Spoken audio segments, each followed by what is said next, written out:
आइए दोस्तों, स्वागत है आप सभी का इस YouTube चैनल पे। और आज की वीडियो में हम लोग संपूर्ण हल करने वाले हैं 1 से 100 वस्तुनिष्ठ प्रश्न, जिसमें से 50 प्रश्न आपको बोर्ड परीक्षा में OMR सीट में आपको भरकर आना पड़ता है। ठीक है, तो हम लोग 1 से 100 प्रश्न पढ़ेंगे इस वीडियो में बिल्कुल। और यह देखिए बिल्कुल नया प्रश्न है और इसमें से 50 प्रश्न आपको बनाकर आना है OMR सीट में। चलिए हम देरी नहीं करते हुए वीडियो को शुरू करते हैं। इस पर आप अंत तक बने रहिए क्योंकि अब अंतिम मौका है आप लोगों के लिए।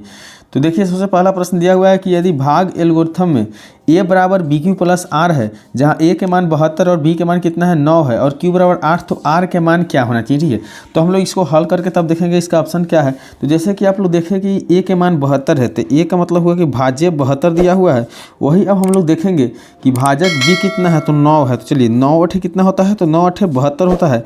तो बिल्कुल हम लोग का यहाँ मान कितना आ गया, शेष 0 आ गया। ठीक है, तो जैसे शेष 0 आ गया तो हम लोग को पूछा जा रहा है कि r का मान क्या है। तो यहाँ जो होता है वही r का मान रहता है, इसलिए शेष इसका कितना हो गया, 0 हो गया।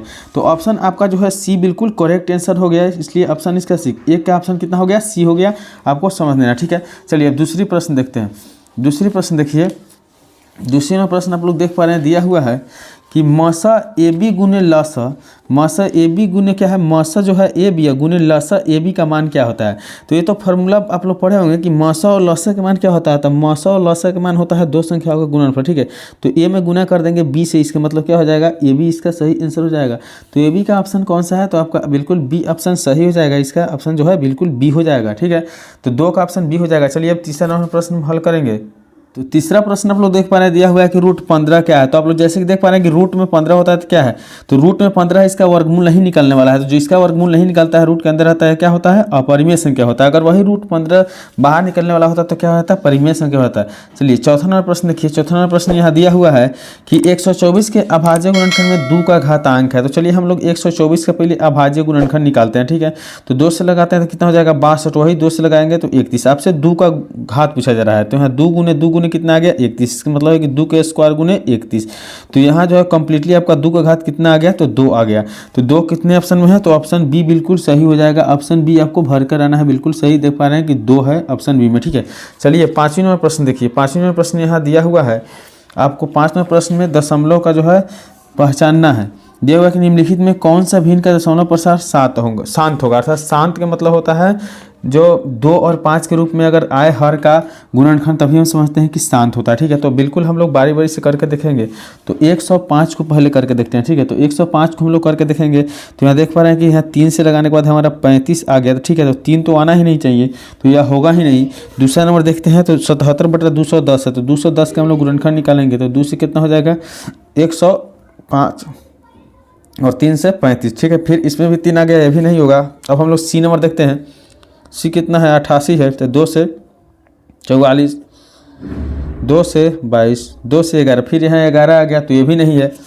चलिए अब हम डी नंबर देखते हैं, 3/160। तो 160 का करके देखते हैं।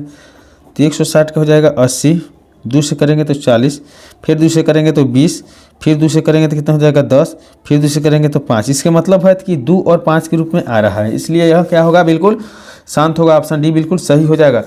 चलिए अब हम लोग इसके आगे जो है 6ठा नंबर प्रश्न को हल करते हैं। तो 6ठा नंबर प्रश्न देखिए, दिया हुआ है कि 2 संख्याओं का गुणनफल कितना है, कि 2 संख्याओं का गुणनफल 1600 है, तो उनका मसा 5 है, तो लसा क्या होगा।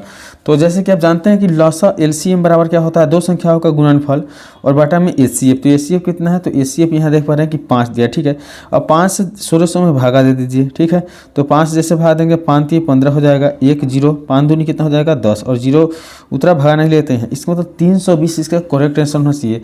तो ऑप्शन सी जो है 320 दिया हुआ है, तो बिल्कुल आपका करेक्ट आंसर क्या है, ऑप्शन सी है 6 नंबर का। चलिए अब 7वां नंबर देखते हैं। बिल्कुल हम लोग एक एक प्रश्न को जो है प्रैक्टिकली हल कर रहे हैं। तो वीडियो आपको अच्छा लग रहा है तो बिल्कुल आप चैनल को सब्सक्राइब कर दीजिए, क्योंकि इस प्रकार के वीडियो आपको हमेशा देखने के लिए मिलते रहेगा। तो अब हम देखिए, अब 7वां नंबर प्रश्न में दिया हुआ है कि 36 और 84 का मसा होगा। ठीक है, तो चलिए हम लोग बना के देखते हैं कि 36 और 84 का मसा कितना होता है। जैसे कि मान लीजिए कि 84 यहाँ लिख दिया गया। ठीक है, 36 से मसा दिया। ठीक है, 36 दूनी कितना हो गया 72। अब कितना हो गया, तो 2 घट गया 1 हो गया। ठीक है, अब 36 को उतारते हैं, तो 12 दूनी कितना हो जाएगा 36 हो जाएगा। तो इसमें देख लीजिए कि 12 से पूरी कटा, तो इसका मसा कितना हो जाएगा, तो याद रखिए कि 12 आपका सही उत्तर ऑप्शन बिल्कुल सी सही है। चलिए अब हम अगली प्रश्न देखते हैं। यदि अच्छा लग रहा है तो अंत तक जरूर देखिएगा। चैनल पर पहली बार है तो सब्सक्राइब जरूर कर लीजिएगा। देखिए 8 नंबर प्रश्न दिया हुआ है कि निम्नलिखित में कौन बहुपद नहीं है। तो बहुपद वही नहीं होता है जिसका चर का घात नहीं होता है, या जो चर जो होता है बटा में होता है, या चर जो रूट के अंदर, जैसे मान लीजिए कि रूट के अंदर x अगर दे दिया जाए तो यह बहुपद कभी नहीं हो सकता है। 1/x दे दिया जाती है, बहुपद कभी नहीं हो सकता। ठीक है, तो यहाँ देख रहे हैं कि रैखिक बहुपद है, यहाँ देख रहे हैं कि द्विघात बहुपद, क्योंकि x यहाँ बाहर है, यह त्रिघात बहुपद है। लेकिन यह जो बाटा में दिया हुआ है 2/x-1 यही आपका बहुपद नहीं है। ठीक है, तो ऑप्शन सी बिल्कुल इसका करेक्ट आंसर हो जाएगा। चलिए अब 9वां नंबर प्रश्न देखते हैं। तो 9वां नंबर प्रश्न यहाँ देख पा रहे हैं, दिया हुआ है कि x² - 2x + 5 के शून्य का अल्फा कॉमा बीटा हो तो अल्फा जोड़ बीटा का मान क्या होगा। अल्फा जोड़ बीटा का मान आपको बताना है। तो अल्फा जोड़ बीटा का मतलब होता है शून्यकों का योग। तो शून्यकों का योग अल्फा जोड़ बीटा बराबर क्या होता है, तो -b/a होता है। ठीक है, तो यहाँ जो है a का मान है, यहाँ b के मान है, तो b का मान -2 है, तो -2 और बटा कितना हो जाएगा, तो a के मान कितना है, तो 1 छुपा हुआ है। ठीक है, अब यहाँ देखिए माइनस में गुना करेंगे प्लस में 2 हो जाएगा और बाटा में 1, इसलिए इसका सही जो उत्तर हो गया कितना हो गया, 2 हो गया। ठीक है, तो 2 ऑप्शन बी बिल्कुल सही उत्तर है। तो 9 का सही उत्तर ऑप्शन बी हो जाएगा। चलिए अब 10 नंबर प्रश्न देखते हैं। 10वां नंबर प्रश्न देखिए, थोड़ा सा इसको बनाना पड़ेगा तभी आप बना सकते हैं।